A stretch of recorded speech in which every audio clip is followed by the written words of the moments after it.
శ్రీరాముడి ప్రశ్నలో వశిష్ఠుల వారు ప్రపంచం ఎలా మనోజన్యమైంది అని చెప్తూ చాలా విషయాలు చెప్పారు. ఈ మాటలు ఎందుకు చెప్పారు అంటే, లీలాదేవి సరస్వతీదేవి ఇద్దరూ కూడా సూక్ష్మ శరీరాన్ని అంటే మనశ్శరీరాన్ని ధారణ చేసి ఏ అడ్డు అదుపు లేకుండా ఎలా వెళ్ళగలిగారు, ఆ విదూరథుడి ఇంటిలోకి ఎలా ప్రవేశించారు అనే ప్రశ్న. ఇది తెలియాలి అంటే ప్రపంచమంతా మనోజన్యమని తెలియాలి. మనస్సు నుంచే ప్రపంచం పుట్టింది, మనస్సే ప్రధానమైంది. అందువల్ల ఈ మనోజన్య విషయాన్ని అంటే మనస్సు నుంచి పుట్టింది. జన్య జనక అంటారు, ఇది ఎప్పుడు వినిపిస్తూ ఉంటుంది వేదాంతంలో, అందువల్ల గుర్తుపెట్టుకోండి. జన్యం అంటే తయారైంది, పుట్టింది. జనక అంటే దానికి కారణము అని. జన్య జనక సంబంధం. ఇలా జన్యజనక సంబంధాలు లేకపోయినా వేదాంతంలో అంటే కార్యకారణాలు లేవు. ఒకటి తయారు చేసేది ఒకటి తయారయ్యేది అనే ప్రశ్న లేదు వేదాంతంలో. ఉన్నది ఒకటే అయినప్పుడు తయారైంది తయారు చేసేది అనే మాట ఎక్కడి నుంచి వస్తుంది? కానీ ఈ క్రమం ఇలా చెప్పుకోవటం కొన్నిసార్లు అవసరం. ఎందువల్ల అంటే అది మన వ్యవహారంలో మన అనుభవంలో అలా ఉంది కాబట్టి దాన్ని కూడా వేదం వర్ణించి చెప్తుంది. అందువల్ల ఇక్కడ మనోజన్యం ప్రపంచము, మనస్సు నుంచి ప్రపంచం పుట్టింది. మనస్సు ఏమిటి? మనస్సు మిథ్య, మనస్సు భ్రమ. ఈ మనస్సు ఎలా వచ్చింది? భ్రమ వల్ల వచ్చింది. అంటే ఈ ప్రపంచాన్నంతా మూటగట్టి ఒక పెద్ద మూట మనస్సులో వేసి ఆ మూటను తీసుకెళ్ళి పరమాత్మలో కలిపేయటం సులభం కదా, తేలిక. ఆ కారణంతో ప్రపంచమంతా కూడా మనోజన్యము అని చెప్తున్నారు. అంటే ఇది మనస్సు నుంచే వచ్చింది ఈ ప్రపంచం అంతా నాయన. అందువల్ల ఎవరు ఈ ప్రపంచాన్ని మనస్సు కన్నా అభిన్నంగా చూస్తున్నారో, అంటే ప్రపంచమంతా మనస్సే, నా మనస్సుని బట్టి నా ప్రపంచం అని ఎవరైతే తెలుసుకున్నారో అది ఒక యోగ సిద్ధి. అలా దాన్ని చాలా దృఢం చేసుకుని ఆ జ్ఞానాన్ని తరువాత వాళ్ళు ఇంకా పై స్థాయికి వెళ్ళి ప్రపంచం మనస్సే, మనస్సే ప్రపంచం అంతే, ఇంకా మనస్సు నుంచి పుట్టింది కూడా కాదు, మనస్సే ప్రపంచం అని అంత సూక్ష్మంగా వాళ్ళు ఆ జ్ఞానాన్ని బలపరుచుకుంటారు. అప్పుడు వారికి సూక్ష్మ శరీర ధారణ యోగ సిద్ధి కలుగుతుంది. అలా ఆ జ్ఞానసిద్ధితో, యోగసిద్ధి అంటే ఇక్కడ జ్ఞానసిద్ధి అని అర్థం. అంటే యోగ వాసిష్టం అంటేనే జ్ఞాన వాసిష్టం అని కదా ప్రారంభంలోనే చెప్పుకున్నాం. అందువల్ల ఎక్కడ యోగం అని వచ్చినా జ్ఞానం అని. అర్జున విషాద యోగం అంటే అర్జున విషాద జ్ఞానం అని అర్థం. సాంఖ్యయోగం అంటే సాంఖ్య జ్ఞానం అని అర్థం. అలా కర్మయోగం అంటే కర్మజ్ఞానం అని అర్థం. అంతా జ్ఞానమే. యోగ శబ్దం అంతా అన్ని చోట్ల జ్ఞానార్థంలోనే ప్రయోగించబడింది. అలాగే మనస్సే ప్రపంచము అనే ఆ భిన్న దృష్టిని ఎవరైతే కలిగి ఉన్నారో వారికి మనశ్శరీర సంకల్పం వస్తుంది, మనశ్శరీర సిద్ధి కలుగుతుంది. అలా సూక్ష్మ శరీరాన్ని ధరించి ఆ లీలాదేవి సరస్వతీదేవి ఇద్దరు కూడా ఆ విదూరథుడి ఇంటిలోకి ఒక చిన్న ఆ రంధ్రం నుంచి ప్రవేశించారు. అది రంధ్రం కూడా అవసరం లేదు వారికి, సంకల్పంతో అలా అక్కడే ఎక్కడికి వెళ్ళాలో అక్కడ ప్రత్యక్షం కాగలరు. ఇది ఆ జ్ఞాన సిద్ధి. అలా అది చెప్పడం కోసం ప్రపంచమంతా కూడా మనస్సే మనోజన్యమే అని చెప్పారు. ఆ విషయాలు చాలా మాట్లాడుకున్నాం మనం. తర్వాత ఇప్పుడు దాన్ని ముగిస్తూ తస్మాల్లీలా సరస్వత్యావాకాశ వపుషౌ స్థితే సర్వగే పరమాత్మేచ్ఛే సర్వత్ర అప్రతిఘే అనఘే యత్ర యత్ర సదా వ్యోమ్ని యథాకామం యథేప్సితం ఉదయం కురుతస్తేన తద్గేహేస్తి గతిస్తయోః. అందువల్ల ఓ శ్రీరామ, ఆకాశస్వరూపాన్ని ధరించిన ఆ లీలా సరస్వతులు ఇద్దరూ కూడా పరమాత్మలాగా నిర్మలంగా ఉన్నారు. అలా వాళ్ళు నిర్మలులు కావటంతో తమ తమ ఇచ్ఛలను, కోరికలను, సంకల్పాలను అనుసరించి ఆ గృహంలోకి వాళ్ళు ప్రవేశించగలిగారు. అనఘే, పాపం లేదు వాళ్ళలో, పాపాన్ని పోగొట్టుకున్నారు. అప్రతిఘే, వాళ్ళని అడ్డుకునే వాళ్ళు లేరు. ఎందుకంటే ఆ స్థితిలో ఆ స్థాయిలో ఉన్నారు కాబట్టి వాళ్ళకి ఇంకా అడ్డు అదుపు అనేది లేదు. పరమాత్మ ఇచ్చే అంటే పరమాత్మలాగా సత్య సంకల్పులు వాళ్ళు. అటువంటి ఆ స్థితిలో ఉన్న ఆ ఇద్దరు కూడా వారు ఎక్కడికైనా వెళ్ళగలరు. చిద్వస్తువు సర్వవ్యాపి అయి ఉంది. అది వెళ్ళటము రావటము అనే ప్రశ్న లేదు. ఎలా వచ్చాడు దేవుడు ఇక్కడికి? సద్గురు ఎలా వచ్చారు ఇక్కడికి? ఎలా వచ్చారు అనే ప్రశ్న తప్పు. ఆయన అక్కడే ఉన్నారు, ఎప్పుడూ అక్కడే ఉన్నారు. అందువల్ల ఎక్కడ ఉన్నా మనం ప్రార్థన చేసినా మనల్ని భగవంతుడు కాపాడుతాడు. ఎలా కాపాడుతాడు? అక్కడే ఉన్నాడు కాబట్టి కాపాడుతాడు. అందువల్ల ఆ దృష్టితో ప్రార్థన చెయ్యి, ఆ దృష్టితో వేడుకో, అప్పుడు నీకు ఆ సిద్ధి కలుగుతుంది అని చెప్పేందుకోసం కూడా యథార్థ జ్ఞానము, సత్యకామ సత్య సంకల్పాలు దానివల్లనే కలుగుతున్నాయి. యథార్థ జ్ఞానము, సత్య సంకల్పం, సత్యకామం అనేవి దానివల్ల వస్తూ ఉన్నాయి.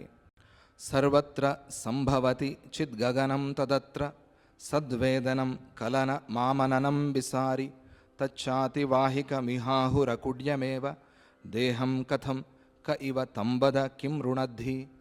ఇప్పుడు ఇంతవరకు చెప్పి ఇప్పుడు ప్రశ్నిస్తూ ఉన్నారు. ఆ ప్రశ్నతోనే సమాధానం చెప్తున్నారు. సర్వగామి, అప్రతిహతము, సూక్ష్మము అయి ఉన్న చిద్వస్తువును ఎవరు ఎలా అడ్డగించగలరు? ఎవరి వల్ల అది సాధ్యం కాదు. సర్వగామి, సర్వత్ర సంభవతి చిద్గగనం తదత్ర. అప్రతిహతం అంటే, ప్రతిహతం అంటే కొట్టబడింది అని, అప్రతిహతం అంటే దీన్ని ఎవరు కొట్టలేరు, అంటే ఆపలేరు అని అర్థం. సూక్ష్మము అయి ఉన్న చిద్వస్తువును ఎవరు కూడా ఆపలేరు. చిదాకాశము అంతటా ఉంటుంది. కల్పితమైన మనస్సుతో మొదలుకొని విషయాలు, పదార్థాల వరకు అది వ్యాపించి ఉంటుంది. చిదాకాశాన్ని ఇలా తెలుసుకోవటమే యథార్థ జ్ఞానము. ఆ చిదాకాశమే సూక్ష్మదేహము, దానిని ఎవరు ఏది ఆపలేదు అని అక్కడికి ఆ సర్గని, దీని పేరు సమర సమనంతర సంస్మృతి అనుభవ వర్ణనము అని పేరు.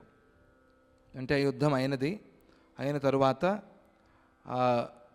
జరిగిన కథని వర్ణిస్తూ దాన్ని చెప్పటం అనే ఈ సర్గ పూర్తి అయింది. తరువాత భ్రాంతి విచార వర్ణనం అనే సర్గని ప్రారంభిస్తూ ఉన్నారు. ఈ ఘట్టం అయిన తరువాత వశిష్ఠుల వారు ఆ కథని ఇంకా ముందుకు చెప్తూ, తయోర్దేహ ప్రభాపూరై శశి నిస్యంద శీతలై ఆహ్లాదితోసౌ బుభుదే రాజోక్షిత ఇవామృతై. ఆ యువతులిద్దరూ కూడా ఆ గృహంలోకి ప్రవేశించగా ఇద్దరు చంద్రులు ఉదయించినట్టుగా ఆ గృహం చక్కనైన కాంతులతో శోభిల్లింది. ఆ ఇల్లు పద్మగృహంలాగా మారిపోయింది. వారి సంకల్పంతో మందార పుష్పాల గంధాన్ని తీసుకుని మందవాయువు వీస్తూ ప్రవహిస్తోంది. అక్కడ ఆ ఇంట్లో ఉన్న ఆ దృశ్యాన్ని వర్ణించి చెప్తున్నారు. ఇద్దరు చంద్రుల్లాగా ఉన్నారు, ఆ లీలాదేవి సరస్వతీదేవి ఇద్దరు కూడా. అద్భుతమైన వర్ణన. వారి యొక్క ప్రభావంతో ఒక రాజుగారు తప్పితే మిగిలిన అందరూ కూడా నిద్రలో మునిగిపోయి ఉన్నారు. ఆ ప్రదేశము సౌభాగ్య విషయంలో నందనవనంలాగా ప్రకాశిస్తూ రోగరహితమై ఉంది. ఇంకా వసంతోద్యానంలాగాను ప్రాతకాల పద్మంలాగాను వికసించి ఉంది. చంద్రకిరణాలలాగా చల్లనైన వారి దేహకాంతుల వల్ల పద్ముడు అమృతంతో తడిసిన వాడిలాగా, స్నానం చేసిన వాడిలాగా సంతోషిస్తూ మేల్కొన్నాడు. అంటే పద్మంతో వర్ణించారు ఇక్కడ. ఆయన్ని పద్మ అని కూడా పిలిచారు. అంటే పద్మరాజే విధూరథుడయ్యాడు కదా, పూర్వజన్మలో ఈయనే పద్ముడు. అందువల్ల ఇక్కడ పద్మ అనే ప్రయోగం చేశారు. మేల్కొని మేరుపర్వత శిఖరాల మధ్యలో ఉదయించి చంద్రబింబాలలాగా, జంటలాగా రెండు సాంకల్పిక సింహాసనాల మీద ప్రకాశిస్తున్న ఇద్దరు అప్సరసల వంటి వారిని చూశాడు. లేవంగానే వాళ్ళిద్దరూ చాలా గొప్ప సౌందర్యంతో అప్సరసల్లాగా ఆ సింహాసనం మీద కూర్చుని ఉన్నారు. అది సాంకల్పిక సింహాసనం, అది వారి సంకల్పంతో వచ్చిన సింహాసనం. ఏదో అక్కడ తయారు చేసి పెట్టింది కాదు.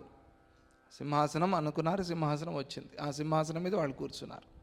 అటువంటి ఆ దృశ్యాన్ని చూశారు. అంటే ఇది ఎవరికి కనిపించాలి అని వాళ్ళు సంకల్పిస్తారు, వారికే కనిపిస్తారు అంతే. అందరూ చూసే దృశ్యం కాదు ఇది. అలా ఆయన లేచి కూర్చుని వీళ్ళిద్దరిని చూశాడు. చూసి నిమేషమివ సంచింత్య సవిస్మితమనానృప ఉత్తస్థౌ శయనాచ్ఛేషాదివ చక్రగదాధర. ఆ రాజు, ఆ విదూరథుడు కొద్దిగా ఆశ్చర్యపోయి ఒక క్షణం ఏదో ఆలోచించి అనంత శయ్య నుండి చక్ర గదాధారి అయిన విష్ణువులాగా పైకి లేచాడు. ఇది విష్ణువుతో పోల్చి చెప్పటం. అంటే ఆయన ఈ చాతుర్మాస్యంలో యోగ నిద్రలో ఉంటారు అని కదా. దీని తర్వాత ఆయన లేచిన దృశ్యంలాగా వర్ణిస్తారు. విష్ణువులాగా పైకి లేచారు. ఆయనకి నిద్ర, స్వప్నము, పడుకోవటం అనేవి లేవు. కానీ మనకు తెలియటం కోసం ఒక ఉపమానం, అది ఒక ఉదాహరణ. పెద్దలు కనిపించగానే లేవాలి. ఎక్కువసేపు ఆలోచిస్తూ ఉండిపోతే పూజా గౌరవాలను ఆలస్యంగా చేసిన పాపం వస్తుంది. అందువల్ల అది తెలిపేందుకోసం ఈ శ్లోకంలో ఇవ అనే పదాన్ని ప్రయోగించారని చెప్పారు. కంఠమందు వ్రేలాడే మాలలు, హారము, నిద్రలో చెరిగిపోయిన ఆ వస్త్రాలు అవన్నీ సరి చేసుకుని వెంటనే ఆ పక్కనే ఒక పూలు పెట్టిన ఒక కలశం ఉంది, ఒక పాత్ర ఉంది. దానిలో నుంచి అలా పూలు తీసుకున్నాడు. ఆ పుష్పాంజలి ఘటించి వాళ్ళిద్దరికీ నమస్కారం చేసి పద్మాసనంలో కూర్చుని ఇలా అంటున్నాడు: జయతాం జన్మదౌ స్థిత్య దాహదోష శశిప్రభే దేవ్యౌ బాహ్యాంతరతమో విద్రావణ రవిప్రభే.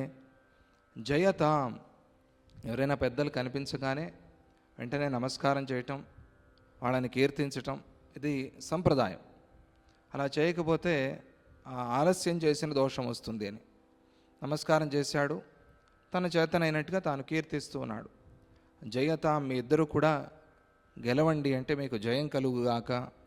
జన్మదౌ స్థిత్య దాహదోష శశిప్రభే, జన్మ మొదలైన దాహదోషాలకు చంద్రుడిలాగా, అంటే ఆ దాహాన్ని, ఆ తాపాన్ని పోగొట్టే శశిలాగా, చంద్రుడిలాగా, ఆ చంద్రకిరణాల్లాగా ఉన్న మీకు, మీ ఇద్దరికీ జయము. దేవ్యౌ బాహ్యాంతర తమో విద్రావణ రవిప్రభే. బాహ్య ఆంతర చీకటి అనేది బయటే ఉంది అనుకుంటాం మనం. లోపల కూడా చాలా పెద్ద చీకటి ఉంది. లోపలే పెద్ద చీకటి బయటకన్నా కూడా. ఎందుకు అంటే మనం కరెంటు పోయినప్పుడు చాలా చీకటిగా ఉంది, ఆ ఇల్లంతా మనకు అలవాటైంది, తేలిగ్గా నడుస్తాం. ఇది వెలుగే. ఇది ఒక రకంగా చూస్తే ఇది మనలో ఉన్న వెలుగే.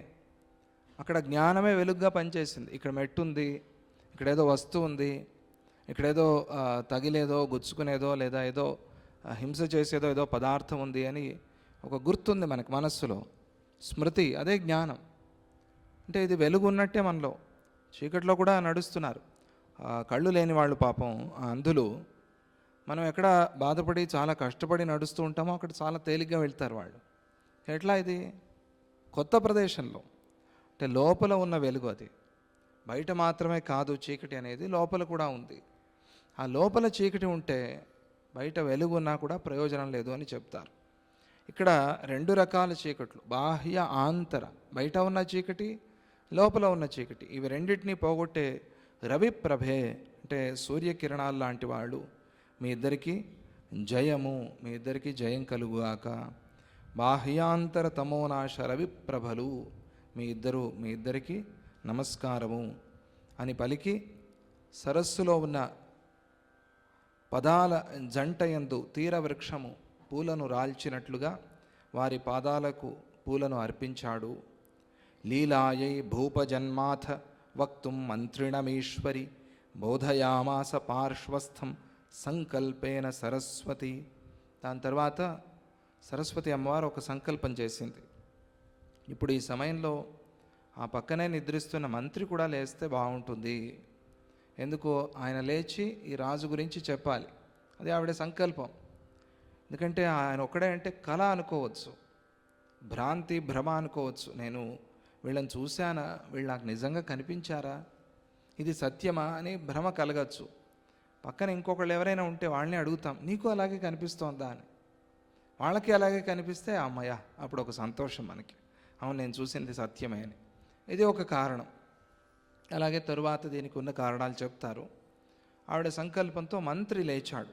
ఎందుకని? భూపజన్మాథ వక్తుం, ఈ రాజుగారి జన్మ, వీడి కథ అంతా కూడా లేచి ఆయన చెప్పాలి. అందువల్ల ఆ మంత్రి కూడా లేవాలి అనుకుంది ఆవిడ. అలా అనుకోగానే మంత్రి కూడా లేచి కూర్చున్నాడు. కూర్చుని ఆ అప్సరసల్లాగా వెలిగిపోతున్న ఆ దేవతలకి నమస్కారం చేసి ముందుకు వచ్చి వారి పాదాలకు పూలను సమర్పించాడు. ఆయన కూడా సమర్పించి అక్కడ కూర్చున్నాడు. సరస్వతీదేవి అడిగింది, ఓ రాజా, నువ్వెవరివి? ఆవిడికి తెలీదా? ఆయన ద్వారా చెప్పించాలి. నువ్వెవరు అని మనల్ని అడిగారు అంటే, ఒక శిష్యుడు గురువు దగ్గరికి వెళ్ళాట ఉపదేశం కోసం. వెళ్తే ఆయన అడిగిన మొదటి ప్రశ్న నువ్వెవరు అని. ఆ ప్రశ్న విని శిష్యుడు అక్కడి నుంచి వెళ్ళిపోయాడు. 30 సంవత్సరాల తర్వాత తిరిగి వచ్చాడు. గురుగారు నేనేమీ కాదు అన్నాడు. అయితే నా ఉపదేశం నీకుంది, వెళ్ళు అన్నారు. ఇంతే వాళ్ళిద్దరి మధ్యలో జరిగిన సంభాషణ. ఇది మనకి స్వామీజీ జీవిత చరిత్రలో కూడా కనిపిస్తుంది. నేనెవరు అనే ప్రశ్న, అది అటువంటి ఆ ఘట్టంలో పుట్టింది. అది శంకర భగవత్పాదాచార్యులు గౌడపాదుల దగ్గరికి వచ్చినప్పుడు, ఆయన లోపల ఉన్నారు, గుహలో ఉన్నారు, ఆయన పాదాలు మాత్రం కనిపిస్తున్నాయి, ఎవరు నువ్వు అని అడిగారు. అప్పుడు ఆయన చెప్పిన సమాధానం ఏమిటి? ఏది కాదు, ఏది కాదు, ఇది కాదు, అది కాదు అన్నీ చెప్పి చివరికి శివః కేవలోహం, శివుణ్ణి నేనై ఉన్నాను, ఆత్మస్వరూపాన్ని నేనై ఉన్నాను. నా భూమి, నేను నీరు కాదు, భూమి కాదు, గాలి కాదు, ఆకాశం కాదు, ఏదీ కాదు. నేను ఈ పంచేంద్రియాలు కాదు, పంచభూతాలు కాదు, మనస్సు కాదు, బుద్ధి కాదు, అహంకారము కాదు, ఏదీ నేను కాదు. నేనెవరు? చిదానంద రూప శివః కేవలోహం, చిదానంద స్వరూపుడైన ఆ శివుణ్ణి నేను. ఆ శివస్వరూపాన్ని చెప్పారు ఆయన. అప్పుడు అయితే నువ్వు ఉపదేశానికి యోగ్యుడివి. ఎందుకంటే ఇంకా పిల్లవాడు కదా, ఆయన ఉపదేశం కోసం వచ్చారు, దీక్ష కోసం వచ్చారు. కాబట్టి ఇది చదివిన జ్ఞానమా, అనుభవానికి వచ్చిన జ్ఞానమా అని తెలుసుకోవాలి కదా. అందువల్ల నీకు జ్ఞానసిద్ధి అయింది, నువ్వు వెళ్ళొచ్చు అన్నా కూడా ఆయన వెళ్ళలేదు. అక్కడే దీక్ష ఇచ్చి అక్కడే పెట్టుకుని ఆయన ఉపదేశం చేశారు. ఇది ఈ ప్రశ్న ఎందుకు అంటే, యోగ్యుడైతే లేదా జ్ఞాని అయితే దాంతోనే అంతా సిద్ధించింది అనుకుంటాడు. నువ్వెవరు అంటే, నేను ఫలానా అక్విడ్ నుంచి వస్తున్నాను, నేను అక్కడ ఏదో తహసీల్దార్గా ఉన్నాను అని మనం మొదలుపెట్టి చాలా పెద్ద పురాణం చెప్తాం, గురువుగారికి తెలియదేమో అన్నట్టుగా. కానీ నువ్వెవరు అంటే మీకు తెలియదేముంది అని అయినా ప్రారంభించాలి చెప్పేటప్పుడు. తెలిసినా కూడా నన్ను అడుగుతున్నారు అని. ఆ కారణంతో సరస్వతి అమ్మవారు అలా అడిగిందని. కోహం కోహం కోహం, పిల్లవాడు పుట్టంగానే కోహం కోహం కోహం అని ఏడుస్తాడట. ఏడిస్తే ఏం చేస్తారు వీళ్ళందరూ కూడా? వాడికి ఒక పేరు పెట్టేస్తారు వెంటనే, నాయనా బుజ్జి ఏడవద్దు అని. వాడు అప్పటి నుంచి నేను బుజ్జి అనుకుంటాడు. ఇది వచ్చింది సమస్య. కోహం అని వాడు ఎవరిని అడగాలో అడగలేదు, ఎందుకంటే జన్మ వచ్చింది కాబట్టి ఆ చుట్టుపక్కల ఉన్న బంధువుల్ని అడిగాడు. పాపం వాళ్ళు ఇదే చెప్పారు. ఇదే ప్రశ్న, చిన్నప్పుడు ఏడ్చావే నువ్వు, ఆ ఏడుపేదో జీవితం అంతా ఉంటే అది గురువుగారి దగ్గర ఏడిస్తే ఆయన దానికి సమాధానం చెప్తారు. అందువల్ల ఇక్కడ సరస్వతి అమ్మవారు, నువ్వెవరివి, ఎవరి పుత్రుడివి, నువ్వు ఎవరి సంతానానివి, నువ్వు ఎవరు, ఎక్కడ జన్మించావు, నువ్వు ఎప్పుడు జన్మించావు, ఇక్కడికి ఎలా వచ్చావు అని ఆ సరస్వతి అమ్మవారు అడిగింది. ఈ ప్రశ్నలు విని రాజుగారు ఊరికే అలా ఉన్నారు. పక్కనే మంత్రి లేచాడు కదా, ఆ మంత్రి సమాధానాలు మొదలుపెట్టాడు. ఆయన చెప్తున్నాడు ఈ రాజు గురించి. అమ్మ దేవతలారా, మీ అనుగ్రహంతో మీ ముందే నా ప్రభువు యొక్క జన్మ వృత్తాంతాన్ని చెప్తున్నాను, వినండి. ఆ మంత్రి చెప్తుంటే ఈయన వింటున్నాడు. ఇది రామాయణంలో కూడా వశిష్ఠుల వారు రాముడి జన్మ వృత్తాంతాన్ని వంశ కీర్తన చేస్తారు. అలాగే జటాయువు కూడా ఒక సందర్భంలో వంశ కీర్తన చేస్తాడు. అది ఒక సంప్రదాయం. అలా ఆ వంశాన్ని చెప్తూ ఉన్నాడు. ఇక్ష్వాకు వంశీయుడు, పద్మనేత్రుడు, శ్రీమంతుడు అయిన కుందరథుడు అనే రాజు ఉండేవాడు. అతడు బాహుబలంతో ఈ భూమినంతా జయించాడు. శత్రుభయము, ఇవన్నీ విషయాలు వినేప్పటికీ ఆ రాజుకి ఏమనిపిస్తుంది? ఓహో, ఇది సత్యం, నిజం. కలలో ఇన్ని రావు, వచ్చినా కూడా మర్చిపోతాం. కానీ ఇక్కడ స్పష్టంగా మాట్లాడుతున్నాడు పక్కనే కూర్చుని. అందువల్ల ఇది సత్యము అని వాడికి తెలియాలి ఆ రాజుకి. అందువల్ల ఇది జరుగుతోంది మాయ. శత్రుభయము, దారిద్ర్యము మొదలైన సంతాపాలు, కష్టాలు కలగకుండా తన అభయహస్తాల నీడతో ప్రజలను చల్లగా పరిపాలిస్తూ ఉండేవాడు. అమృత పూరిత జన క్షీరోదస్యేవ చంద్రమా మహద్భి పుణ్య సంభారై విదూరథ ఇతి శ్రుతః జాతో మాతుః సుమిత్రాయాః గౌర్యాగుహ ఇవాపరః పితాస్య దశవర్షస్య దత్వా రాజ్యం వనంగతః. అతడికి భద్రరథుడు అనే పుత్రుడు కలిగాడు. అతడికి విశ్వరథుడు, ఆ విశ్వరథుడికి బృహద్రథుడు, ఆయనకి సింధురథుడు, అతడికి శైలరథుడు, అతడికి కామరథుడు, ఆ కామరథుడికి మహారథుడు, ఆ మహారథుడికి విష్ణురథుడు, అతడికి నభోరథుడు అనేవారు జన్మించారు. నభోరథుడి పుణ్య విశేషం చేత జన్మించిన పుత్రుడే ఈ మహాప్రభువు, ఈ మా రాజు. క్షీర సముద్రాన్ని చంద్రుడు సంతోషపరిచినట్టుగా ఈయన స్నేహము మొదలైన గుణాలతో లోకులను సంతోషపెడుతున్నాడు అని ప్రసిద్ధికెక్కాడు. గౌరీదేవికి కుమారస్వామిలాగా సుమిత్రకు గొప్ప పుణ్యం చేత ఇతడు జన్మించాడు. నభోరథుడు ఇతడికి 10వ ఏటనే రాజ్యాన్ని అప్పగించి అడవికి వెళ్ళిపోయాడు. 10వ సంవత్సరంలోనే రాజైపోయాడు ఈ విదూరథుడు. ఎందుకు అలా చేశాడు అంటే వైరాగ్యం అధికం కావటంతో నభోరథుడు రాజ్య విషయంలోనూ పుత్రుడి విషయంలోనూ అనాదరంగా ప్రవర్తించాడు. రాజ్యం అక్కర్లేదనుకున్నాడు, పుత్రుడు అక్కర్లేదనుకున్నాడు. రాజ్యాన్ని విడిచిపెట్టాడు. ఆ విదూరథుడికి రాజ్యాన్ని పట్టాభిషేకం చేశాడు, వెళ్ళిపోయాడు. అప్పటి నుండి ఈయన రాజ్యాన్ని ధర్మానుసారంగా పరిపాలిస్తూ ఉన్నాడు. నేడు మీ రాక వల్ల మా పుణ్యమనే వృక్షం ఫలించింది. దర్శనంతో సత్పురుష సాంగత్యం, సత్పురుష దర్శనం, సత్పురుషుల సంభాషణం ఇవన్నీ చాలా ముఖ్యమైనవి అని, దాంతో మన పుణ్యం పెరుగుతుంది అని. ఊరికే రాదు, అది చాలా అరుదు, చాలా అపరూపం. అందువల్ల మహాత్ముల్ని దర్శనం చేయాలి, సద్గురువుల్ని దర్శనం చేయాలి అని. ఇక్కడ మంత్రి చెప్తున్నాడు, మీ దర్శనంతో మా పుణ్యవృక్షం ఫలించింది, ఫలం వచ్చినట్టుగా మేము భావిస్తూ ఉన్నాం.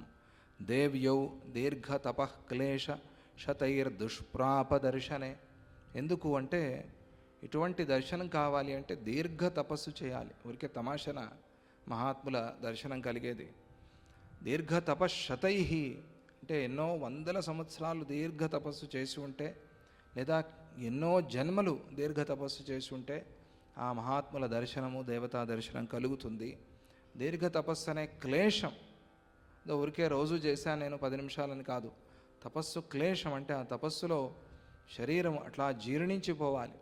అటువంటి తపస్సు చేస్తే కానీ మీ దర్శనం లభించదు. ఓ దేవతలారా, నేడు మీ దర్శనాన్ని పొంది ఈ విదూరథుడు పవిత్రుడయ్యాడు. ఆయన అనుకోవటమే కాదు, మంత్రి కూడా చెప్తున్నాడు, మీ దర్శనంతో ఈయన పవిత్రుడయ్యాడు అని పలికాడు. అలా పలికి తన మాటల్ని విరమించి అలాగే కూర్చున్నాడు మంత్రి. రాజు మాత్రం ఏమి మాట్లాడకుండా పూర్వం ఎలా కూర్చున్నాడో అలాగే ఉన్నాడు అక్కడ. రాజన్ స్మర వివేకేన పూర్వజాతిమితి స్వయం వదంతి మూర్ధ్ని పస్పర్శ తం కరేణ సరస్వతి.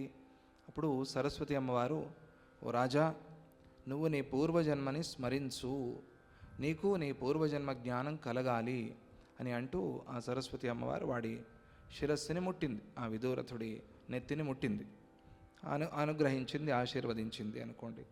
అథ హార్దం తమో మాయ పద్మస్య క్షయమాయయౌ. అప్పుడు పద్ముడు, ఆ విదూరథుడి ఆ హృదయంలో ఉన్న తమస్సు, అంధకారం, ఆ చీకటి అంతా కూడా తొలగిపోయింది. వెంటనే అతడి హృదయ పద్మాన్ని కప్పి ఉన్న తమస్సు తొలగిపోయింది. అంటే ఆ హృదయ పద్మం వికసించింది అని అర్థం. అందుకనే సద్గురువుని సూర్యుడు అంటారు, హృదయాన్ని, శిష్యుడి హృదయాన్ని పద్మము అంటారు. అది మన మీద ప్రసరిస్తే ఆ అంధకారం పోయి, ఆ చీకటి పోయి హృదయ పద్మం వికసిస్తుంది అని. ఇది గురుగీతలో చాలా ప్రధానమైన శ్లోకం ఇది. అలా సరస్వతి అమ్మవారి సద్గురువుగా ఉండి ఆ విదూరథుడి హృదయ పద్మంలో ఉన్న అంధకారాన్ని పోగొట్టింది. హృదయాకాశాన్ని కప్పి ఉంచిన జీవభావము అనే తమస్సు తొలగి వెళ్ళిపోయింది అని వ్యాఖ్యానంలో రాశారు. జీవభావం, ఆ జీవభావంతో ఆత్మభావానికి దూరం అయిపోతాం మనం. జీవభావం అంటే నేను అని, ఆత్మభావం అంటే ఆయన అని. అంత నేను ఆయన, ఆయనేమిటి, నేను కూడా ఆయనే, సర్వస్వము ఆయనే, అంతా ఆయనే నిండి ఉన్నాడు, అంతా శక్తి అంతా ఆ బ్రహ్మ వస్తువే నిండి ఉంది అనేది జ్ఞానము. నేను అనే ఆ జీవభావం అది అజ్ఞానం. దాన్ని పోగొట్టారు అని అర్థం. సరస్వతీదేవి స్పర్శ వల్ల అతడి హృదయం వికసించింది. అతడు తన పూర్వ వృత్తాంతాన్ని తెలుసుకున్నాడు. పూర్వజన్మలో ఏం జరిగింది అని తెలిసింది. అక్కడ ఎలా ఉన్నాడు ఈయన? ఏకఛత్రాధిపతి అయి రాజుగా తాను ఉండటము, అతడికి లీలా అనే భార్య ఉండటము, తనకి పద్మ రాజ కథ గుర్తు వచ్చింది. తాను పూర్వజన్మలో పద్మరాజుగా ఉన్నాడు కదా, ఇప్పుడు విదూరథుడయ్యాడు. ఆ పూర్వజన్మ వృత్తాంతం గుర్తు వచ్చింది. అక్కడ తన భార్య పేరు లీల. ఎవరు? ఈవిడే, ఎదురుగా ఉంది కదా ఈవిడే. మళ్ళీ అక్కడ లీలే, ఇక్కడ లీలే.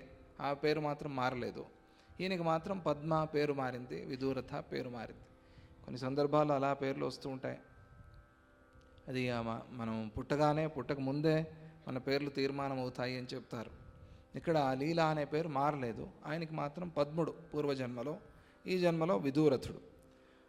రాజ్యం ఉండటం, అప్పుడు ఏకఛత్రాధిపతి, తాను పెద్ద రాజ్యం, తాను దేహాన్ని రాజ్యాన్ని విడిచిపెట్టడము. సరస్వతీదేవి వృత్తాంతం అంటే ఆ జన్మలో తాను సరస్వతి ఉపాసన చేశాడు భక్తిగా. అది ఆయనకి గుర్తొచ్చింది. ఓహో, నేను ఆ కాలంలో ఆ జన్మలో కూడా ఉపాసన చేశాను, అక్కడ కూడా నాకు ఇష్టదైవం ఉపాస్య దైవం సరస్వతి అమ్మవారే అని గుర్తొచ్చింది. లీలా విలాసము మొదలైన తన పూర్వజన్మ వృత్తాంతాలను తెలుసుకుని సముద్రంలో హాయిగా తేలియాడుతున్న వాళ్ళలాగా అయ్యాడు. ఆ వృత్తాంతం అంతా కనిపించింది. ఓహో, ఆ జన్మలో నేను అమ్మవారిని ఉపాసన చేశాను, ఈ కథ అంతా కనిపించింది.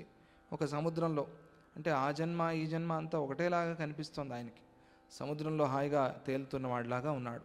సరస్వతీదేవి అనుగ్రహంతో అతడు ఈ జన్మలో అనుభవించనిది కూడా అతడికి అనుభవానికి వచ్చింది. అది విశేషం. అది ఆమె, ఆ తల్లి అనుగ్రహం. ఉవాచాత్మని సంసారే బత మాయేయ మాతత పరిజ్ఞాత ప్రసాదేన దేవ్యోరిహ మయాధున. ఆహా, ఎంత ఆశ్చర్యంగా ఉంది ఇది.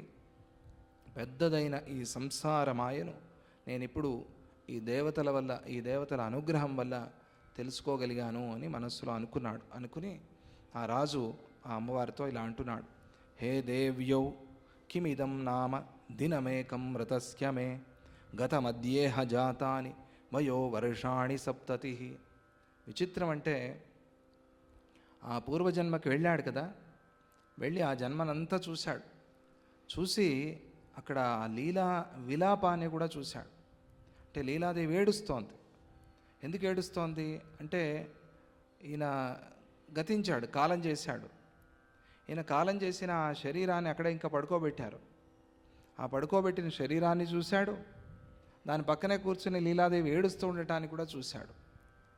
అక్కడ చూస్తే సమయము, ఆ మరణించిన సమయం ఇంకా ఒకరోజే. ఆ పద్మరాజు దేహాన్ని విడిచిపెట్టి ఇంకా ఒకరోజే అయింది. అందరూ బంధుమిత్రులంతా వస్తున్నారు, ఇంకా చేరలేదు ఎవరు కూడా. కానీ ఇక్కడ చూసుకుంటే ఈ శరీరము 70 ఏళ్ల వయసు అయిపోయింది. ఇది చాలా ఆశ్చర్యం కదా. ఇది అక్కడ ఇంకా కనిపిస్తోంది, ఆ దృశ్యం ఉంది అక్కడ. అంటే ఇంకా తీసుకువెళ్ళాల సంస్కారానికి. ఆ కళేబరం అక్కడే ఉంది. అది ఉండగానే ఇక్కడ ఈయనకి ఇంకొక శరీరం, ఆ శరీరం 70 ఏళ్ళు గడిచిపోవటం, ఇదంతా కనిపిస్తోంది. ఇదంతా చూశాడు. చాలా ఆశ్చర్యంగా ఉంది. స్మరామ్యనేక కార్యాణి స్మరామి ప్రపితామహం స్మరామి బాల్యం తారుణ్యం మిత్రం బంధుపరిచ్ఛదం. నేను అక్కడ చేసిన అనేక కర్మల్ని స్మరిస్తూ ఉన్నాను. ఈ జన్మలో చేసిన అనేక కర్మల్ని స్మరిస్తూ ఉన్నాను. మా తాత ముత్తాతల్ని స్మరిస్తూ ఉన్నాను. నా బాల్య యవ్వనాలన్నీ నాకు గుర్తొస్తున్నాయి. ఇది బంధుజనమంతా, మిత్రులు అందరూ నాకు గుర్తొస్తున్నారు. ఇదేమిటిది అని నేను తెలుసుకోవాలనుకుంటున్నాను. నాలో తత్వ జిజ్ఞాస కలిగింది. తత్వాన్ని తెలుసుకోవాలి అనే ఒక కోరిక, ఆశ నాలో కలిగింది. అందువల్ల దయచేసి నాకు ఈ విషయాన్ని చెప్పండి అని ఆ ఇద్దరిని ప్రార్థించాడు. సరస్వతి అమ్మవారిని ప్రధానంగా. ఇద్దరూ ఒకే రకంగా కనిపిస్తున్నారు ఆయనకి. ఇద్దరూ దేవతల్లాగా కనిపిస్తున్నారు. లీలాదేవి లీలగా కనిపిస్తే ఈ తాపత్రయం ఉండేది కాదేమో అని ఆవిడ కూడా ఒక దేవతలాగా కనిపించింది కాబట్టి ఇద్దరిని ప్రార్థించాడు. అప్పుడు జ్ఞప్తిరువాచ, సరస్వతి అమ్మవారిని ఇక్కడ జ్ఞప్తి అని పిలుస్తారు. జ్ఞప్తి దేవత. సరస్వతి అమ్మవారికి ఏం పేరు? జ్ఞప్తి దేవత. తస్మై జ్ఞప్త్యాత్మనే నమః అని ప్రారంభంలో ధ్యాన శ్లోకాల్లో మనం చెప్పుకుంటున్నాం. జ్ఞప్తి అంటే ఏమిటి? జ్ఞాపకం. జ్ఞాపకం, జ్ఞప్తి అనే ఒకటే. జ్ఞానం. మనం మరిచిపోయి అసత్యాన్ని సత్యం అనుకున్నాం, దాన్ని మళ్ళీ గుర్తు చేయటం. ఇది అసత్యము అని తెలపటం, ఇది నిత్యము, ఇది అనిత్యము, ఇది సత్యము, ఇది అసత్యము అని తెలపటం. దాన్ని జ్ఞప్తి అంటారు. అలా తెలిపే శక్తిని జ్ఞప్తి దేవత అంటారు. సరస్వతి అమ్మవారు అంటే అది మనకి ఆ జ్ఞానాన్ని ఇచ్చేది, ఆ జ్ఞాపకాన్ని కల్పించేది. అందువల్ల ఆవిడని ఇక్కడ జ్ఞప్తి అని పిలుస్తారు. రాజన్ మృతి మహామోహ మూర్ఛాయా సమనంతరం తస్మిల్లోకాంతరే తీతే తస్మిన్నేవ ముహూర్తకే. ఓ రాజా, అధిష్టాన చిన్మాత్రయే సర్వ ప్రపంచము, కానీ వేరే ఏది కాదు. అధిష్టాన చిన్మాత్ర. అధిష్టానం అంటే ఏమిటి, చిత్ అంటే ఏమిటి అని చాలాసార్లు చెప్పుకున్నాం. అధిష్టానం అంటే దాన్ని మనం అక్కడ చూసేందుకు ఏది ప్రధానమై ఉందో అది అధిష్టానం. అక్కడ ఆ తాడులో పాము కనిపించేందుకు ఏది కారణం? తాడు కారణం. తాడు అక్కడ ఉంది కాబట్టి. తాడు కాదు కారణం, మన అజ్ఞానం కారణం. కాబట్టి అజ్ఞానాయ నమః అని కూడా భగవంతుడిని నామాల్లో స్మరిస్తారు. అక్కడ అలా కనిపించడానికి కారణం ఏమిటి అంటే, పోనీ ఏదో ఒక వస్తువు ఏదైతే ప్రధాన కారణమై ఉందో అది అధిష్టానం. అధిష్టాన చిన్మాత్ర. చిత్ అంటే జ్ఞానం, ప్రకాశం. ఆ ప్రకాశాన్ని చూడక మనం చీకటిని చూస్తున్నాం. ఆ ప్రకాశం ఏదైతే ఉందో అదే సర్వప్రపంచం, కానీ వేరే ఏది కాదు. తక్కినదంతా అజ్ఞానమే, మాయయే అనే తత్వాన్ని ఉపదేశించాలి అనుకుని ఆ అమ్మవారు ముందు లోకాంతర గమన భ్రమ దాన్ని తొలగించాలి అని ఇలా చెప్పింది. లోకాంతర గమనం అంటే ఎక్కడికో వెళ్ళటము రావటం అనేవి ఇవన్నీ కూడా మాయలు, ఇవన్నీ భ్రాంతి, భ్రమ అని తెలపటం కోసం ఆవిడ ఉపదేశాన్ని ప్రారంభించింది. ఏమని అంటే, ఓ రాజా, మృత్యుమూర్ఛానంతరం, అది ఒక మూర్ఛ, మరణం అనేది ఒక మూర్ఛ. ఆ మృత్యుమూర్ఛ అనంతరం నువ్వు అధిష్ఠించిన చిదాకాశములోనే నువ్వు ఉన్నావు. ఎక్కడ ఉన్నావు? ఎక్కడికి వెళ్ళావు అప్పుడు అంటే, అప్పుడూ చిదాకాశమే, ఇప్పుడు చిదాకాశమే, కానీ ఆ అనుభవం లేదు. మహాత్ములకి, జీవన్ముక్తులకి, సద్గురువులకి ఆ అనుభవం ఉంది. సామాన్యులకి ఆ అనుభవం లేదంతే. వాళ్ళు శరీరాన్ని ధరించారు, మనము శరీరాన్ని ధరించామని అనుకుంటే, ధరించినా కూడా ఆ శరీరంలోనే ఉన్నా కూడా వారికి నేను చిన్మాత్రమని తెలుసు, మనకి ఆ అనుభవం లేదు. ఇదే తేడా. ఆ అనుభవం వస్తే జీవన్ముక్తుడై నువ్వు కూడా. అందువల్ల నువ్వు అప్పుడు చిదాకాశమే, ఇప్పుడు చిదాకాశమే. గిరిగ్రామంలో గల విప్రగృహం, ఇప్పుడు ఈ పద్మరాజు కన్నా పూర్వజన్మ అక్కడికి వెళ్ళింది ఆవిడ. అక్కడికి వెళ్ళి దాని గురించి చెప్తోంది. ఇది ఎక్కడి నుంచి కథ ప్రారంభమైంది? వశిష్ఠుడితో ప్రారంభమైంది కదా. ఆ వశిష్ఠుడు ఎక్కడ ఉన్నాడు? వేద విద్వాంసుడు ఒక పల్లెలో ఉన్నాడు. ఆ పల్లెలో ఆ గుడిసెలో ఉన్నాడు. ఆ గుడిసె ఉందే, ఆ వశిష్ఠుడి గుడిసె, అది పద్మరాజు రాజ్యంగాను. అది ఆ పద్మరాజు గారి రాజ్యం ఏమిటి అంటే, అక్కడ ఉన్న ఆ వశిష్ఠుడిలో కలిగిన సంకల్పం, ఆ సంకల్పమే రాజ్యం అంత. నీ జన్మ, నీ శరీరం అంటే నీ సంకల్పం, నీ కోరిక. నీ కోరికే నీ శరీరంలాగా అయింది అంత. అలాగే రాజవ్వాలి రాజవ్వాలి రాజవ్వాలి అని కోరుకున్నాడు. కోరుకుని శరీరాన్ని విడిచిపెట్టి అక్కడే ఆ గుడిసెలోనే రాజ్యం అయింది. ఆ గుడిసెలోనే రాజయ్యాడు. అక్కడే అన్నీ వచ్చాయి. అందులోని ముఖ్య గృహంగాను, గృహాకాశంలోనూ, నీ హృదయాకాశంలో ప్రతిబింబించాయి. ఇది ఈ సృష్టి రావటానికి, నీ జన్మలు, నీ గత జన్మలు ఇవన్నీ రావటానికి కారణం నీలో కలిగిన ఆ స్పందన, ఆ కోరిక, ఆ సంకల్పం. దాంతో ఇదంతా సృష్టి అయింది. నువ్వు చూస్తున్నవన్నీ కూడా ఆ బ్రహ్మాండ మండపంలోనే ఉన్నాయి. ఇవి వేరే ఎక్కడా లేవు. అందుకనే మనం సత్యనారాయణ స్వామి వ్రతం చేస్తారు కదా. వ్రతంలో అక్కడ చతుర్దశ భువనాల్ని స్థాపన చేస్తారు. కాదు, అనంత పద్మనాభ స్వామి వ్రతంలో, సత్యనారాయణ స్వామి వ్రతంలో. అనంత పద్మనాభ స్వామి వ్రతం ఎప్పుడు వస్తుంది? చతుర్దశి రోజు వస్తుంది. ఆ చతుర్దశి ఎప్పుడు? భాద్రపద శుద్ధ చతుర్దశి, అంటే పూర్ణిమకి వెనక్కి రోజు. ఆ గణపతి నవరాత్రికి 9వ రోజు. అక్కడ చతుర్దశ భువనాల్ని స్థాపన చేస్తారు ఆ మంటపంలో. అంటే ఇక్కడ ఈ మంటపంలో ఈ చతుర్దశ భువనాలు పట్టాయి. ఆ భావన చేస్తూ మనం ఆ చతుర్దశ భువనాల్లో ఉన్న దేవతలు, అక్కడ ఉన్న మహర్షులు, అక్కడ ఉన్న మనులు, అక్కడ ఉన్న జీవన్ముక్తులు, అక్కడ ఉన్న లోకాలు, అక్కడ ఉన్న దిక్పాలకులు, వీరందరినీ కూడా భావన చేసి పూజ చేస్తున్నాం. ఇంతమంది పేర్లు చెప్పడం కష్టం, అందుకనే ప్రధానమైన ఆ లోకాల పేర్లు, ఆ లోక అధిపతులు వాళ్ళని మాత్రం అక్కడ స్మరణ చేస్తారు. నవగ్రహాల్ని స్థాపన చేస్తారు, రాశుల్ని స్థాపన చేస్తారు. ఇది చాలా పెద్ద వ్రతం. అనంత పద్మనాభ స్వామి వ్రతం అంటే అనంత పేర్లోనే అనంతం ఉంది. ఆయన ఆస్తి కూడా అనంతంగానే ఉంది, అందుకని ఆయన చాలా ఫేమస్ అయిపోయారనుకోండి ఈ మధ్యలో. అనంత పద్మనాభ స్వామి అనంతమైన వ్రతం అది. ఇది ఇష్టం, నువ్వు ఎంతైనా అక్కడ ఆవాహన చేయొచ్చు.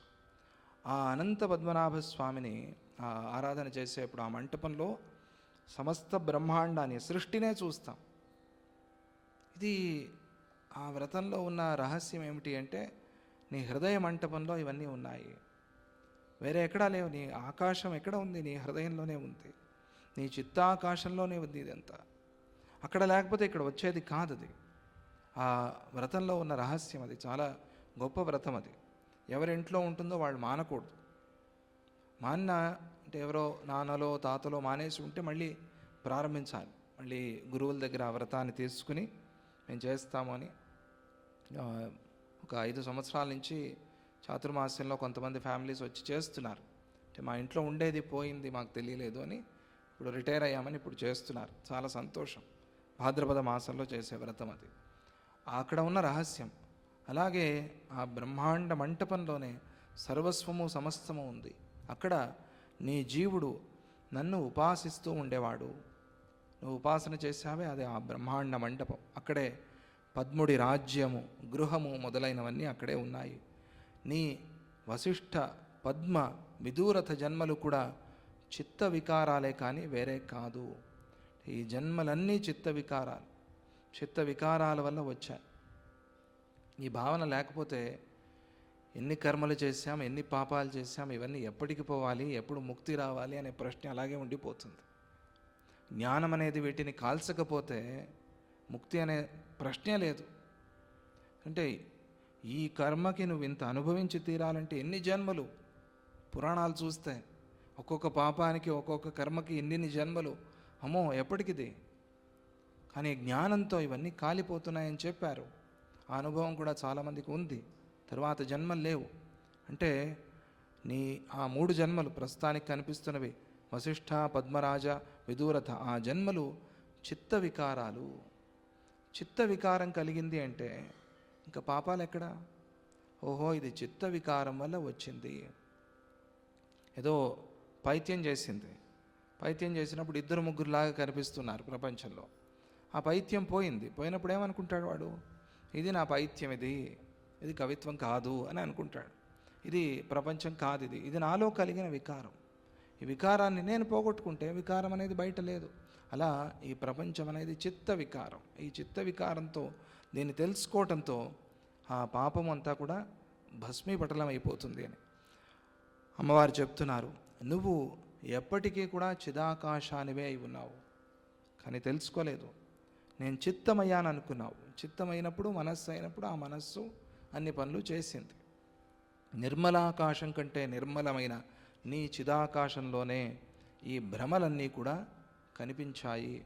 నిర్మలం కన్నా నిర్మలం అని చెప్పటం ఎందుకు అంటే, పరమాత్మ అనటం కోసం. నువ్వు వాటిని సత్యం అనుకున్నావు, అంతేగాని ఇది నా పేరు, ఇది నా జన్మ, నేను ఇక్ష్వాకు వంశంలో జన్మించాను అని నువ్వు ఏదైతే అనుకుంటున్నావో అది అంతా కూడా భ్రమ, అది అంతా అసత్యము. తండ్రి గారు నా 10వ సంవత్సరంలోనే, నా బాల్యంలోనే రాజ్యాన్ని నాకు అప్పగించి పరివ్రాజకుడై అరణ్యానికి వెళ్ళాడు.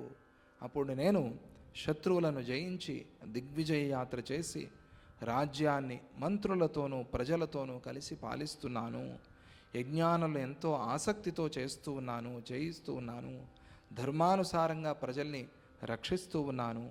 నాకు 70 సంవత్సరాలు వచ్చాయి. ఇప్పుడు శత్రువులు దండెత్తి వచ్చారు. దారుణమైన యుద్ధం జరుగుతోంది. ఆ యుద్ధాన్ని చెప్పుకున్నాం మనం. దారుణమైన యుద్ధం జరుగుతోంది. యుద్ధం చేసి ఈ నా గృహంలో నేను ఉండగా ఈ దేవతలు వచ్చారు, వీరు నాకు దర్శనమిస్తున్నారు, వీరు నేను పూజించాను. పూజించిన దేవతలు కోరికలు తీరుస్తారు. సూర్యుడు పద్మాలను వికసింపజేసినట్టుగా ఈ దేవి, ఈ అమ్మవారు నా పూర్వజన్మ స్మృతిని వికసించేటట్లు చేసింది. నేనిప్పుడు కృతకృత్యుణ్ణయ్యాను, నా సంశయాలు తొలగిపోయాయి, నాకు ఎలాంటి దుఃఖం కూడా లేదు, ఏకరసంతో నిండిన సుఖంలో నేను హాయిగా తేలిపోతూ ఉన్నాను, సుఖస్వరూపమే నేనై ఉన్నాను అని ఇలా నువ్వు అనుకున్నావే నాయనా, ఇది అంతా కూడా భ్రమ, ఇది అంతా కూడా భ్రాంతి. ఎలా భ్రాంతి? చిత్తమైంది, అదే భ్రాంతి. జ్ఞానస్వరూపం చిత్తమైంది, అదే భ్రాంతి. అలా శుద్ధంగా ఉండాల్సింది దేంతోనో ఒక అహంభావంతో కలిసి జీవభావాన్ని తీసుకుని నేను జీవుణ్ణయ్యాను అనుకుని చిత్తమై ఆ చిత్తం నుంచి ప్రపంచం వచ్చింది. ఈ వికారాలన్నీ కలిగాయి దాంట్లో. నిర్వికారమైంది వికారమైందంత.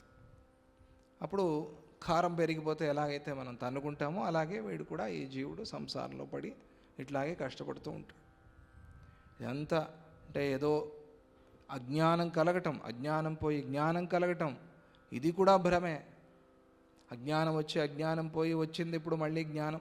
నువ్వెప్పుడూ జ్ఞానస్వరూపంగానే ఉన్నావు. ఎందుకంటే నేను ఎప్పుడో అప్పుడు అజ్ఞానం అనుకుంటే ఆ అజ్ఞానం వల్ల చేసిన పాపాలు అవి అలాగే ఉంటాయి, దాంతో నువ్వు అనుభవించాల్సి వస్తుంది. అందువల్ల జ్ఞానినై ఉన్నాను నేను ఎప్పుడూ కూడా. ఏదో మధ్యలో ఇటువంటిది ఒక మాయ అలా వచ్చింది అంతే. నేను అనుకున్నప్పుడు, నేను చూసినప్పుడు కూడా పాము లేదు అక్కడ. ఆ సమయంలో మాత్రం పాము ఉంది అంటే ఎలా? నా జ్ఞానం వచ్చిన తర్వాత పోయింది అని ఎవరైనా అంటారా? అనరు. అది అప్పుడు లేదు ఇప్పుడు లేదు. అలాగే నువ్వు ఎప్పుడూ జ్ఞానస్వరూపమే. ఇది ఈ ఉపదేశం ఎక్కడ చేస్తారండి? ఎవరు దొరుకుతారు? ఎక్కడ దొరుకుతుందండి ఇది? నువ్వు బాధపడద్దురా, ఏడవద్దురా. నువ్వు ఎప్పుడూ అజ్ఞాని కాదు, నువ్వు ఎప్పుడూ పాపి కాదు. ఇది తెలియాలి అంటే ఇది ఊరికే తెలిసేది కాదు, ఊరికే అనుకుంటే అయ్యేది కాదు. నేను పాపిని కాదు అన్నవాడెవడు పాపాలు చేయడు, అది మర్చిపోకూడదు మనం. నేను పాపిని కాదు అనుకుని అలా ట్యూన్ చేసుకుని పాపాలు చేస్తూ ఉండాలి అని కాదు అభిప్రాయం. ఆ స్థితికి వెళ్ళాలి అంటే చేసేవాడు ఎవడైనా నేను పాపి కాదు అనుకుంటాడా? అంతర్దృష్టితో చూస్తే వాడికి లోపల ఏదో ఒక ఫ్లాష్ ఉంటుంది కదా, అక్కడ ఏదో ఒక స్పార్క్ కలుగుతూనే ఉంటుంది. ఏదో మనస్సును చంపి పని చేస్తున్నావు అనేది ఉండే ఉంటుంది. అందువల్ల అది సత్యంగా ఉండాలి అంటే నువ్వు నిజంగా ఆ స్థితిలో ఉండాలి. అందువల్ల ఎప్పుడూ నిరంతరంగా భావన చేయి, నేను శుద్ధుడిని అని భావన చేయి. ఆ భావన రావాలి అంటే, నిరంతరంగా నిలవాలి అంటే ఎంతో శుద్ధత, ఎంతో పుణ్యం మనలో ఉండాలి, ఎంతో దేవతానుగ్రహం, గురుకృప మనలో ఉండాలి. లేకపోతే కలగదు, అది ఊరికే వస్తుంది. అది ఏదో సరదాగా ఒకసారి అనుకోవచ్చేమో, నేను చెప్పాను కాబట్టి కూర్చొని నేను శుద్ధుణ్ణి అని. అలా అనుకోవాలన్నా కూడా ఎంతో పుణ్యం కావాలి. ఊరికే వస్తుందా అండి? నేను శుద్ధుణ్ణి, అమృత సముద్రంలాగా నేను శుద్ధుణ్ణి అనుకోవటం అంత సులభమైన మాట అండి? కాదు, చాలా కష్టం. అది ఎంతో పుణ్యం సంపాదించాలి దానికి. ఆ పుణ్యంతో గురుకృప కలుగుతుంది మనకి. అందుకే సేవ చేయండి, సత్కర్మ చేయండి అనేది, మంచి పనులు చేయండి, దానివల్ల గురుకృప కలుగుతుంది. ఎందుకంటే ఈ జ్ఞాన సాధన కష్టం అనిపిస్తుంది కాబట్టి మనకి. ఇది ఎలా అండి? ఇంత ప్రపంచం ఉంటే ఇదంతా భ్రాంతి, భ్రమ ఎలా అండి? ఇది కష్టమే, అది తెలియటం కష్టమే. తెలియాలి అంటే నిదానంగా సాధనతో దాన్ని తెలుసుకోవాలి మనం. అందువల్ల నువ్వెప్పుడూ శుద్ధుడివే. పరమాత్మ ఇలా మారి మళ్ళీ అలా అవటం అనే ప్రశ్న లేదు. నిర్వికార అంటే ఎప్పుడూ నిర్వికారుడే. నీకు జ్ఞానం కలిగిన తర్వాత నిర్వికారుడు కాదు, ఆయన ఎప్పుడూ నిర్వికారుడే. నువ్వు తెలుసుకున్నావంత. తెలుసుకోవడం కోసం ఈ సమస్య, ఈ తాపత్రయం అంతా కూడా అదే ప్రధానమైంది అని అంటూ, నానాచార విహారాఢ్య సలోకాంతర సంచర యస్మిన్నేవ ముహూర్తే త్వం మృతిమభ్యాగత పురా. ఇలాగే ఇవన్నీ కూడా భ్రాంతి, భ్రమ అని తెలుసుకుని లోకాంతరాల్లో సంచరించే సిద్ధులైన మా వంటి వారిని చూడటం కూడా నీ భ్రమే. అయితే ఇప్పుడు నువ్వు కనిపిస్తున్నావు కదమ్మా, నేను దర్శనం చేస్తున్నాను కదమ్మా, నువ్వు చాలా గొప్ప శక్తివంతురాలివి కదమ్మా, ఇది కూడా భ్రమే నాయన. నువ్వు అనుకుంటున్నావు కాబట్టి నన్ను చూస్తున్నాను. నీలోనే నన్ను చూస్తే అప్పుడు నేనే నువ్వై ఉన్నాను, అది చూడు, దాన్ని అభ్యాసం చేయి. ఇది కూడా భ్రమే అని చివరికి దాన్ని కూడా కొట్టిపడేసింది అమ్మవారు. నువ్వు ఎప్పుడైతే ఎక్కడైతే దేహాన్ని చాలించావో ఎక్కడైతే మరణించావో అప్పుడే నీకు ఇటువంటి భ్రమ హృదయంలో తానై తానుగా ఉదయించింది. నీరు ఒక సుడిగుండాన్ని విడిచిపెట్టిన ఆ క్షణంలోనే మరో సుడిగుండాన్ని ఆశ్రయించినట్లుగా జ్ఞాన ప్రవాహం కూడా ఒక దృశ్యాన్ని, భ్రాంతిని విడిచిపెట్టి మరో దృశ్యాన్ని ప్రకాశించేలాగా చేస్తుంది. ఇది చాలా ముఖ్యమైన విషయం ఆధ్యాత్మిక మార్గంలో, వేదాంతంలో. ఇక్కడ అంటే మనం దేహాన్ని చాలించిన తర్వాత మళ్ళీ పుట్టడానికి ఎన్నేళ్ళు పడుతుంది, మళ్ళీ ఎప్పుడు పుడతాము, ఎప్పుడు పుట్టి ఎప్పుడు పెరుగుతాము, ఇవన్నీ ప్రశ్నలు ఉన్నాయి కదా. దానికి వేదాంతం మనకు తెలిసిన దానికన్నా వేరేగా సమాధానం చెప్తుంది. వేదాలు ఎలా చెప్తున్నాయో ఆ ప్రకారంగా ఆ సత్యాన్ని మనకి తెలియజేస్తుంది. ఎన్నేళ్ళు పడుతుంది, ఎప్పుడు వస్తాము అంటే అక్కడే ఆ క్షణంలోనే. అంటే వీడెప్పుడు చావలేదు వీడికి. దేహాన్ని విడిచిపెట్టాడంతే. ఏమయ్యాడు? దేహాన్ని విడిచిపెట్టాడని మనం చెప్తున్న వాళ్ళము చచ్చాడని ఎట్లా అంటాం? అంటే మనతో వ్యవహారం చేయట్లేదు కాబట్టి. వాడైతే ఉన్నాడు, వాడి ప్రయాణం అయితే ఉంది కదా. ఆ శరీరాన్ని విడిచిపెట్టాడు, హీ లెఫ్ట్ హిజ్ బాడీ. తర్వాత ఏం చేశాడు? తర్వాత ప్రయాణం వాడిది అలాగే కంటిన్యూ అవుతోంది. మధ్యలో ఏదో బ్రేక్ పడి తర్వాత ఎప్పుడో కొన్ని జన్మలకి అలా కాదు కదా. ఆ ప్రయాణం అలాగే సాగుతూ ఉంటుంది. ఆ ప్రయాణం ఎక్కడ ఆగుతుందో, ఎక్కడ ఆగటం అంటే జ్ఞానంతో ఎక్కడ ఆగుతుందో అది ముక్తి అని. లేకపోతే ఇలాగే ఇది ఎంత శ్రమ అండి, ఎంత దుఃఖం ఇది. దాన్ని ఆపే విధానాన్ని ఆధ్యాత్మిక మార్గంలో, ఆ వేదాంతంలో చెప్తారు. దానికి చాలా ఉదాహరణలు చెప్తూ అమ్మవారు ఆ ఉపదేశాన్ని చేస్తారు. ఆ విషయాన్ని మనం మళ్ళీ రేపు మాట్లాడుకుందామని చెప్తూ